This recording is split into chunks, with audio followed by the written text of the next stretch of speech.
We go downstairs for the Mangry Coaches Show with assistant coach Scott King. Scott, we don't want to talk a lot about the hockey game, but first off, we do want to get some comments. When you think back, first period missed opportunities, is that what kind of stings the Warriors? Just not able to capitalize on the great chances? Yeah, for sure. It's even when it's 2-0, we have a couple of good looks. We make it 2-1 there. It's obviously a different game. Obviously we were talking about not letting them get that third goal and us making it 2-1 instead, and it didn't happen that way. But yeah, for sure missed opportunities, and for whatever reason couldn't get them to go. And they got things rolling, and once they get things rolling, that's Winnipeg. They make you pay. Yeah, they have a solid team. There's no doubt about it. They were definitely one of the favorites coming into the season. Are you proud of the guys? I know it's shock and awe right now. It hurts, but are you proud of the guys for how they've grown and how they pushed this team into the playoffs?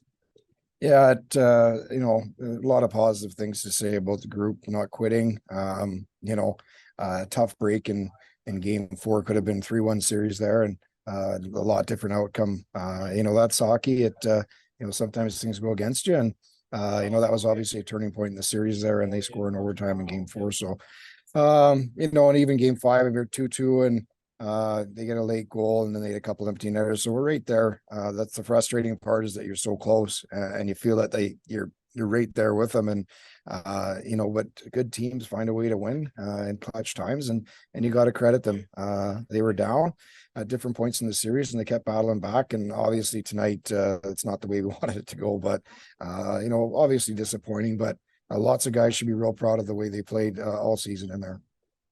I was listening yesterday, driving back from Alberta, listening to your dad on Spit and Chicklets, and he was talking about, as a coach, the relationships, and he wished that he would have been able to develop more relationships with players. I know there's a number of characters in that dressing room of yours down there. Do you feel like you've had the opportunity to really build those relationships with those guys here this year?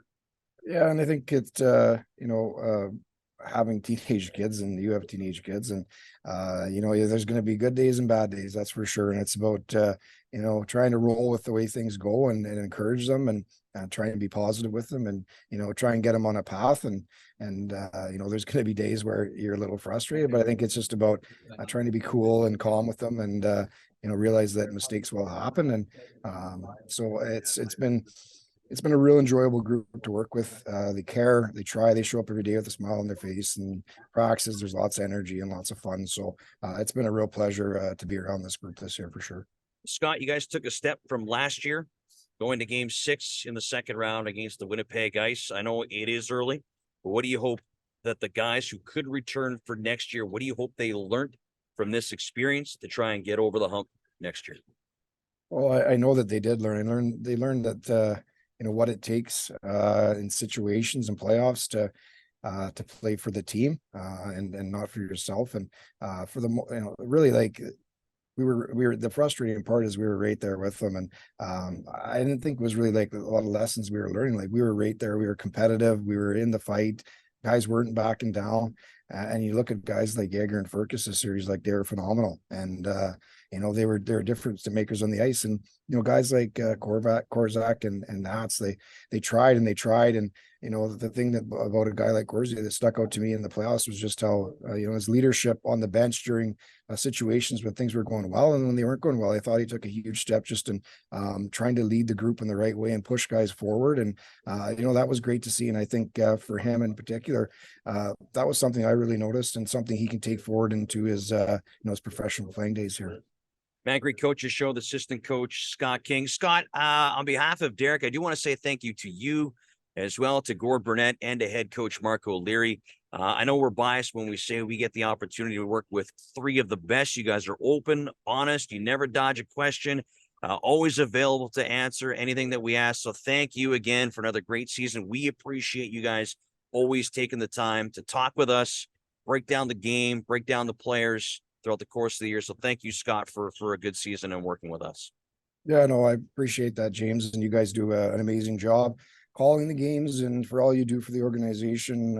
It's a lot of things that not many people know about. So you do a great work there, and Kletzel, you do a great job with the color as well. So you guys are great people to work with, and enjoy our time and speaking with you this year. Thanks a lot, Scott. Good luck. I guess we'll probably see you tomorrow, I'd imagine. Yeah, we'll And, see you tomorrow. We'll in the still see office. you tomorrow. And again, we really appreciate it. It's a tough one here tonight. Congrats on a great season. Congrats on a good run. Just ran into the Winnipeg ice here in the second round. We appreciate you taking the time. Yeah, thanks, guys. All the best.